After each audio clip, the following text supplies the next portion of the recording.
Meeting কিছু ছিল না, যেটা টেকনিশিয়ান বা আর্টিস্টরা যেটা ইনসিকিউরিটি থেকে সবাই এসেছিলাম আমরা কথা বলতে, যে যা হয় আর কি, যে আমাদের কেউ হট করে কালকে অবধি কাজ করছিলাম, আজকে থেকে সবাই কর্মহারা হয়ে গেলে যেরকম হয় সেই টেনশনটাই সবার মধ্যে হচ্ছিল, সেটা নিয়ে আলোচনা করতে এসেছিলাম যে কি করণীয় আছে বা কি করার আছে, এর বাইরে আর কিছু ছিল না এর মধ্যে।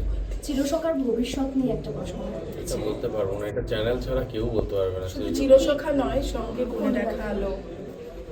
হ্যাঁ মানে এই ডিসিশনগুলো না নেবে কিন্তু চ্যানেল, মানে এগুলো কিন্তু আমরা নিতে পারি না, মানে আমরা বলতে পারি না এগুলো যে কি হতে যাচ্ছে আলটিমেট। না, আজকে তো এই বৈঠক হয়েছে যে এই ধারাবাহিক যেহেতু বন্ধ হয়ে গেল সেটা নিয়ে একটা আলোচনা হয়েছে। এবারে পজিটিভ না ইনসিকিউরিটি থেকে কথা হয়েছে যে কি আমরা ইনসিকিউর, আমরা কি করতে পারি, আমরা এই কথাটা হয়েছে, কিন্তু ভবিষ্যৎ নিয়ে কবে কি শুরু হচ্ছে কবে কি বন্ধ হচ্ছে এটা আমরা সত্যিই জানি না স্টিল।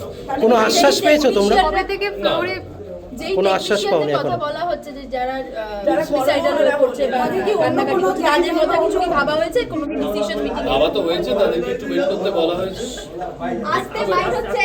একটু ওয়েট করতে বলা হয়েছে তাদেরকেও, যে এটা সবটা মিলিয়ে ফেডারেশন এবং আর্টিস্ট ফোরাম সবাই মিলেই ঠিক করবে, যে তারাও সবাই তারাও আমাদের বন্ধু বান্ধব, ফলে আমরা ঠিক করছি, তাদেরও টেনশন নিতে না করেছি, যে টেনশন তো হবে, না নিতে বললেই বাকি আর যায় আসে, টেনশন তো আসবেই, যে আমরা চেষ্টা করছি যাতে যেটাই হোক কেউ যেন কর্মহারা না থাকে, এটা হচ্ছে সবচেয়ে বড় ফ্যাক্টর আজকের দিনে দাঁড়িয়ে।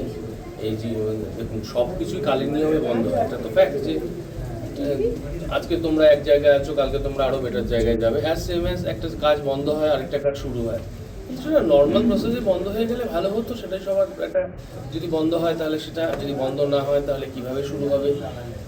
রাজাদা একটা থ্যাঙ্কস গিভিং পোস্ট দিয়েছে বোম্বাদাকে মেনশন করে, সেটা কেন, মানে কি বিষয়ে আশ্বস্ত হয়েছে? আমার মনের কিছু ব্যক্তিগত প্রশ্ন ছিল। অবশ্যই এই ঘটনাটা সমসাময়িক যেটা চলছে, তো বোম্বাদা শুধু নয়, যিশুদা ছিলেন, বোম্বাদা ছিলেন, দিগন্তদা ছিলেন, প্রত্যেক আর্টিস্ট ফোরামে যারা সিনিয়র, যারা আমার সমবয়সী, সবাই আমার যে ইমোশনাল যে কোয়েশ্চেনগুলো ছিল সেই জায়গার তার উত্তরটা পেয়েছি। একান্তই ব্যক্তিগত কিছু প্রশ্ন রেখেছি, সময় দিয়েছেন উনি, সেই জন্যই থ্যাঙ্কস গিভিং। এত বড় মাপের একজন মানুষ, এত বড় মাপের শিল্পী, আর প্রত্যেকে, তো সেই জায়গা থেকে আমার ধন্যবাদ দেওয়া আর কিছু না। তোমার একটা ফেসবুক লাইভ ছিল সকালে, যেটা একটা অনিশ্চয়তা ধারাবাহিক শুটিং সবচেয়ে সিনিয়র টেকনিশিয়ান যিনি ফোন করেছিলেন কথা বলা, চুপ করুন না, একটা বাইক হচ্ছে তো। মানে আমি একটা কথা বলবো, এটা কিন্তু ও বলেছে পুরোটা ইমোশন থেকে। হ্যাঁ না, এখন কি কিছুটা আশ্বস্ত? ডেফিনেটলি আমি, উনি এসেছেন, কথা বলেছেন, এইটাই চেয়েছিলাম।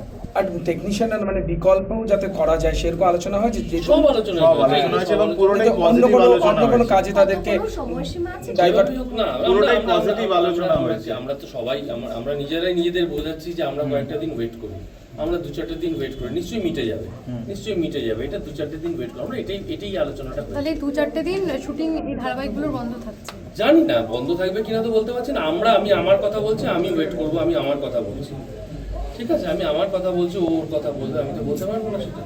তবে আমি বলতে চাই যে হ্যাঁ, মানে একটা কিছু হয়েছে, নিশ্চয়ই পজিটিভ কিছু ভাবছি আমরা। আমার যদি কালকে থেকে শুরু হয়ে যায়, আমার 2 পয়সা হবে, আমার পার ডে হবে, এটা হচ্ছে মোদ্দা কথা। Thank you.